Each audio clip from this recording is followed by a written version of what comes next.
David was the man up top, he had everything going for him, but he learned some big lessons very quickly. Saul did the same. Paul, a prophet came and tied up his hands with somebody's belt and said, when you go to Jerusalem, you're going to be taken and you're going to be put in prison. Paul was happy to stand for God and do the job. He was happy to go out there and preach. He never got married, he never had children, his family was the children of God. He was persecuted and he enjoyed it. He enjoyed being tempted. Thank God Jesus Christ went through this life and was tempted and never failed.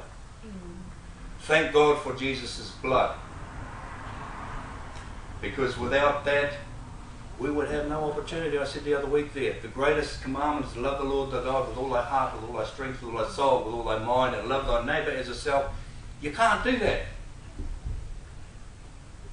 So the greatest commandment, where the law and the prophets hang on and hang off, is just about impossible for us to do. But Jesus did it. Hallelujah. You know, maybe we get some brownie points for trying. That's probably the way it works.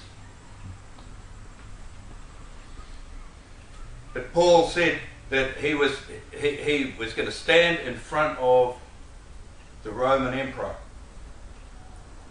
Right through the book of Acts. He went here 2 years, he there 3 years, he supported, he uplifted, he was in jail, he was whipped, he was flogged, he was shipwrecked, he was stoned, he starved, he fasted. Read the book of Acts. He was hanging in there to get before the Roman Emperor. Where does it say in the book of Acts that he actually ended up there? He got to Rome. He spent 2 years in a rented house, preaching the gospel, uplifting the saints in Rome, writing the book of Romans probably.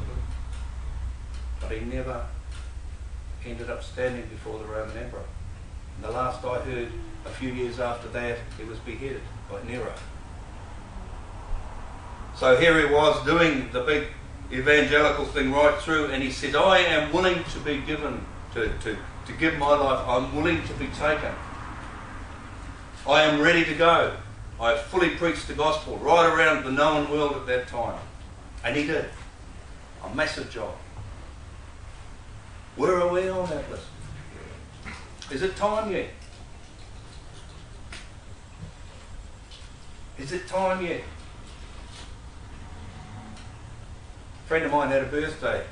He's 63 now. He was the president of the Hells Angels that sent a contract out on me when I was in the gangs. He's an evangelist prophet now. I sent him a note, an email, and said, good one, bro. We thought the Lord would be back by now. But I'm happy to see you still got your teeth.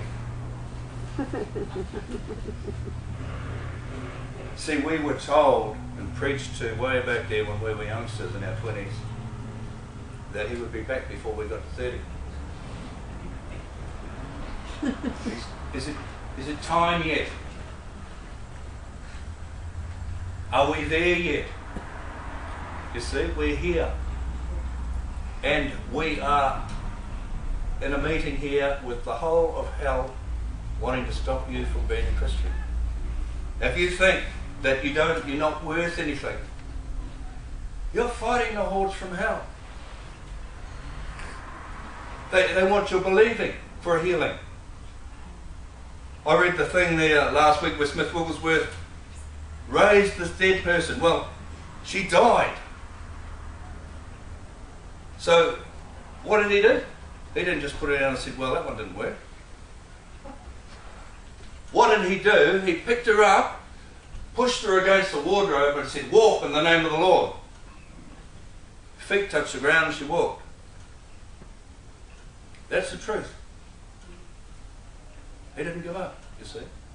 The other one was a blind person who went along to the meeting, was surprised that nobody had prayed for them, but wasn't going to leave the meeting until he could see.